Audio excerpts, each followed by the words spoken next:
9 hours, 30 minutes. That is the gap between the most terrifying threat an American president has ever posted on social media, and a ceasefire announcement that stopped a catastrophic war in its tracks. This morning, Donald Trump warned that a whole civilization will die tonight, never to be brought back again. By this evening, that same president announced a 2-week ceasefire, called Iran's peace proposal workable, and sent the entire world's oil markets into a 6% freefall, downward, in relief. This is the story of the most dramatic diplomatic reversal of the 21st century. What happened? Who made it happen? What does it actually mean? And, most importantly, is this really over? Let's break it down. Every single detail. Right now. To understand how extraordinary tonight's ceasefire is, you have to understand what this morning looked like. Earlier in the day, Trump had warned on social media that a whole civilization will die tonight if there was no deal between the two warring countries. He wrote, "I don't want that to happen, but it probably will." He added that tonight would mark one of the most important moments in the long and complex history of the world. This was not vague rhetoric. Trump had threatened to launch devastating strikes on Iran's bridges, power plants, and other civilian targets, less than 2 hours before his own deadline expired. Across Iran, ordinary civilians responded in an extraordinary way. Iranian state media showed what it called a human chain in front of the Kazran combined cycle power plant, Iranians physically surrounding their own infrastructure to shield it from American bombs. Iran's president declared that 14 million Iranians, including himself, had volunteered to sacrifice their lives in the war. And the Pope, the first American pope in history, broke his silence. Pope Leo XIV called Trump's threat to destroy Iranian civilization truly unacceptable, and urged Americans to contact their political leaders to demand they reject war and work for peace. The world was hours away from a civilizational catastrophe. And then, Pakistan picked up the phone. The hero of this story, at least tonight, is not a superpower. It is Pakistan. Pakistan's army chief, Field Marshal Asim Munir, had been in contact all night long with U.S. Vice President J.D. Vance, Special Envoy Steve Witkoff, and Iranian Foreign Minister Abbas Araghchi, working the phones across time zones to prevent catastrophe.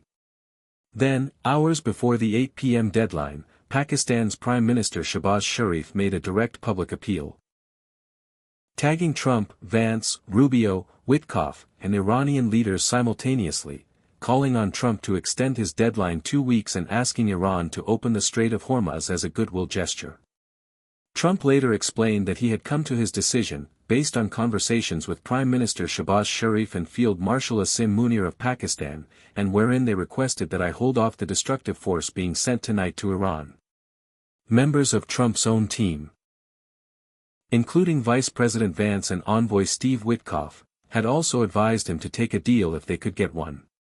Pakistani PM Sharif welcomed the ceasefire announcement, saying both parties had displayed remarkable wisdom, and invited delegations from both the US and Iran to Islamabad on Friday, April 10, to further negotiate for a conclusive agreement to settle all disputes. Pakistan brokered a potential end to a 6-week war, in a single day. That is a geopolitical earthquake in its own right. At approximately 6:14 p.m. Eastern, 90 minutes before the deadline, Trump posted his announcement. Let's go through exactly what he said, because every word matters. Trump wrote, "Based on conversations with Prime Minister Shehbaz Sharif and Field Marshal Asim Munir of Pakistan, and wherein they requested that I hold off the destructive force being sent tonight to Iran, and subject to the Islamic Republic of Iran agreeing to the complete, immediate, and safe opening of the Strait of Hormuz, I agree to suspend the bombing and attack of Iran for a period of 2 weeks. This will be a double-sided ceasefire. The reason for doing so is that we have already met and exceeded all military objectives, and are very far along with a definitive agreement concerning long-term peace with Iran, and peace in the Middle East." He added, "We received a 10-point proposal from Iran, and believe it is a workable basis on which to negotiate. Almost all of the various points of past contention have been agreed to between the United States and Iran. The White House then doubled down. Press Secretary Caroline Leavitt said, "The truth is that President Trump and our powerful military got Iran to agree to reopening the Strait of Hormuz, and negotiations will continue." Notice what is happening in the language. Trump is not saying he backed down. He is saying he won. Whether you agree with that framing or not, it is critical to understanding how this ceasefire was sold domestically and how it holds together politically. Tehran's acceptance came swiftly, but with a warning that should not be overlooked. Iranian Foreign Minister Abbas Araghchi confirmed, "If attacks against Iran are halted, our powerful armed forces will cease their defensive operations. For a period of 2 weeks, safe passage through the Strait of Hormuz will be possible via coordination with Iran's armed forces and with due consideration of technical limitations." He also gave credit where Iran wanted credit to land. Araghchi thanked Pakistan for its last-minute appeal to suspend the U.S. bombing campaign, pointedly not thanking the United States. But the statement from Iran's Supreme National Security Council was even more striking in its tone. The council said it had accepted the 2-week ceasefire and would negotiate in Islamabad beginning Friday, but added, "It is emphasized that this does not signify the termination of the war. Our hands remain upon the trigger, and should the slightest error be committed by the enemy, it shall be met with full force." Read that carefully. Our hands remain upon the trigger. This is not a surrender. This is not even close to a peace deal. This is a pause, agreed to under enormous pressure, with enormous suspicion on both sides, and with a 2-week window to turn it into something more durable. Iran's Supreme National Security Council also hinted that the ceasefire could be extended beyond its initial 2 weeks if negotiations proceed favorably. One of the most critical subplots of this ceasefire is where Israel stands. Because the answer is complicated. Israeli Prime Minister Benjamin Netanyahu's office said the ceasefire in the Iran war does not include Lebanon. Israel supports President Trump's decision to suspend strikes against Iran for 2 weeks subject to Iran immediately opening the straits and stopping all attacks on the U.S., Israel and countries in the region, the statement said, but added that the ceasefire does not include Lebanon.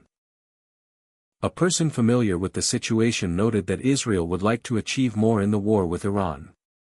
"So we have a ceasefire in the Iran theater, with Israel's blessing, but the Lebanon front remains active." Pakistan's Prime Minister said the ceasefire would also apply in Lebanon, where Israel has been conducting its invasion, but Netanyahu denied this. This is a fault line that could crack the ceasefire open in its first 24 hours. Watch Lebanon very closely over the next few days. And in an extraordinary side note that almost got lost in the ceasefire news, the Iran-backed militia Kataib Hezbollah released American journalist Shelley Kittleson, who had been kidnapped in Iraq last week. Secretary of State Marco Rubio confirmed she was freed and the U.S. was supporting her safe departure from Iraq. If you want to know what the world really thought about tonight's news, look at the markets, because they don't lie. S&P 500 futures rose more than 1% within minutes of the announcement. Oil futures sank about 6%. Markets have been weak all day on fears of escalation, before rallying sharply late in the session on signs a deal might be at hand. Think about that. 6% in minutes. That is the financial world pricing in the reopening of a waterway that carries 20% of the world's oil, and exhaling after weeks of rising prices, supply shocks, and inflation fears. The final agreement, when it comes, is expected to include Iranian commitments not to pursue nuclear weapons in exchange for sanctions relief and the release of frozen assets. That deal lands, the economic relief could be even more dramatic. But tonight's 6% drop tells you how badly the world needed this pause. Friday's talks in Islamabad are the real test. The ceasefire bought 14 days. But what must the two sides actually agree on? The deal, tentatively dubbed the Islamabad Accord, would include a regional framework for the Strait of Hormuz, Iranian commitments not to pursue nuclear weapons in exchange for sanctions relief, and the release of frozen assets.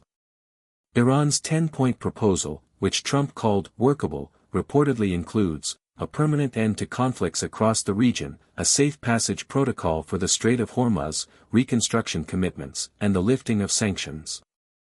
Iran's ambassador in Pakistan summarized Tehran's non-negotiable core position. A complete cessation of the war is Tehran's maximum demand in the process of peace diplomacy, with a guarantee of non-repetition of aggression. Vice President J.D. Vance is likely to lead the U.S. delegation at the Islamabad talks. That is significant. Sending the vice president signals that Washington is treating this as a genuine diplomatic opportunity, not a stalling tactic. But the gaps are still vast. Iran wants a permanent end to the war. The U.S. wants nuclear disarmament. Tehran still has its hands on the trigger. And Lebanon remains outside the ceasefire entirely. These are not small problems. They are foundational ones. So let's be honest about what tonight actually is, and what it isn't. This is not the end of the war.